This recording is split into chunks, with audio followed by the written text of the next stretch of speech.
بسم اللہ الرحمن الرحیم۔ السلام علیکم ورحمۃ اللہ وبرکاتہ۔ نبی کریم صلی اللہ علیہ وآلہ وسلم ایک سفر سے واپس آ رہے تھے۔ ایک جگہ آپ نے پڑاؤ ڈالا۔ قریب ہی ایک بستی میں ایک عورت تھی جس کا تندور تھا۔ اس نے لشکر کے لیے روٹیاں بھی پکائیں۔ جب پکا کر فارغ ہو گئی تو صحابہ کرام رضوان اللہ علیہم اجمعین سے کہنے لگی، میں تمہارے سردار سے بات کرنا چاہتی ہوں۔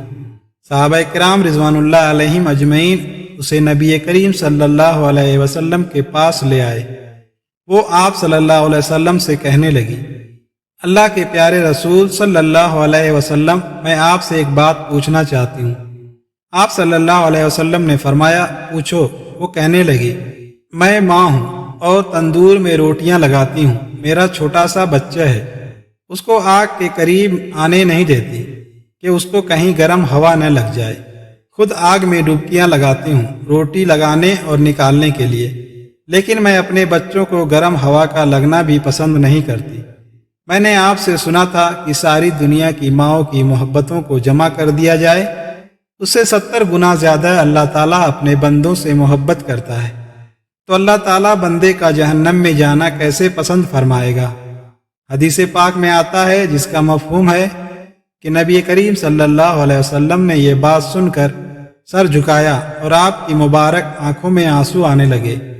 آپ صلی اللہ علیہ وسلم روتے رہے، حتیٰ کہ حضرت جبرائیل علیہ السلام اللہ تعالیٰ کا پیغام لے کر آئے، میرے محبوب اس عورت کو بتا دیں، اللہ نے ان پر ظلم نہیں کیا، انہوں نے اپنی جانوں پر خود ظلم کیا، انہوں نے اپنے پاؤں پر خود کلہاڑی ماری، کیونکہ اللہ تو چاہتا ہے کہ یہ بچ جائیں، لیکن یہ لوگ توبہ نہیں کرتے، توبہ کی طرف آتے ہی نہیں، بلکہ اللہ کی ماننے کے بجائے شیطان کی مانتے پھرتے ہیں اور توبہ کو ضائع کرتے ہیں، بھول جاتے ہیں۔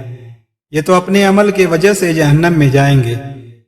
حضرت ابو موسیٰ اشعری رضی اللہ تعالیٰ عنہ حضور اقدس صلی اللہ علیہ وسلم کا ارشاد نقل فرماتے ہیں کہ میری اور اس دین کی مثال جس کو دے کر اللہ تعالیٰ نے مجھے بھیجا ہے، اس آدمی جیسی ہے جو اپنی قوم کے پاس آیا اور کہا، اے میری قوم، میں نے اپنی آنکھوں سے دشمن کے بڑے لشکر کو تمہاری طرف آتے ہوئے دیکھا ہے، میں تم کو بے غرض ہو کر ڈرا رہا ہوں، لہٰذا یہاں سے بھاگنے میں جلدی کرو۔ چنانچہ اس کی قوم میں سے کچھ لوگوں نے اس کی بات مان لی اور سرے شام چل دیے اور آرام سے چلتے رہے اور وہ بچ گئے۔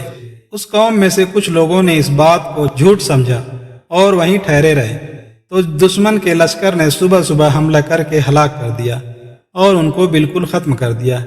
یہ مثال ہے ان لوگوں کی جنہوں نے میری بات مانی اور جو دین حق میں لے کر آیا اس پر عمل کیا، اور ان لوگوں کی جنہوں نے میری نافرمانی کی اور جو دین حق لے کر میں آیا اس کو جھٹلایا۔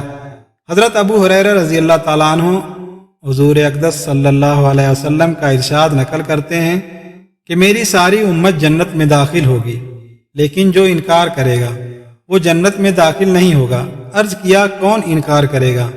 آپ صلی اللہ علیہ وسلم نے فرمایا، جس نے میری اطاعت کی وہ جنت میں داخل ہوگا، جس نے میری نافرمانی کی اس نے انکار کیا۔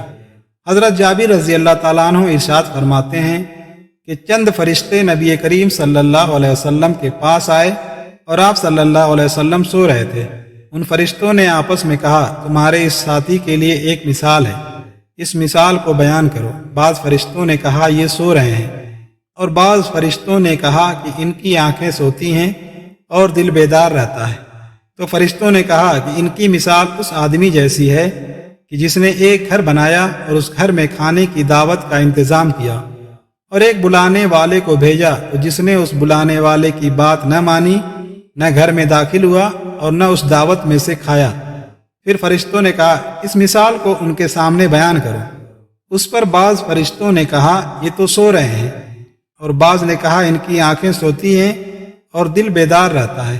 تب فرشتوں نے مطلب بیان کیا کہ وہ گھر جنت ہے اور بلانے والے حضرت محمد صلی اللہ علیہ وسلم ہیں، لہٰذا جس نے حضرت محمد صلی اللہ علیہ وسلم کی اطاعت کی اس نے اللہ کی اطاعت کی، اور جس نے حضرت محمد صلی اللہ علیہ وسلم کی نافرمانی کی اس نے اللہ کی نافرمانی کی۔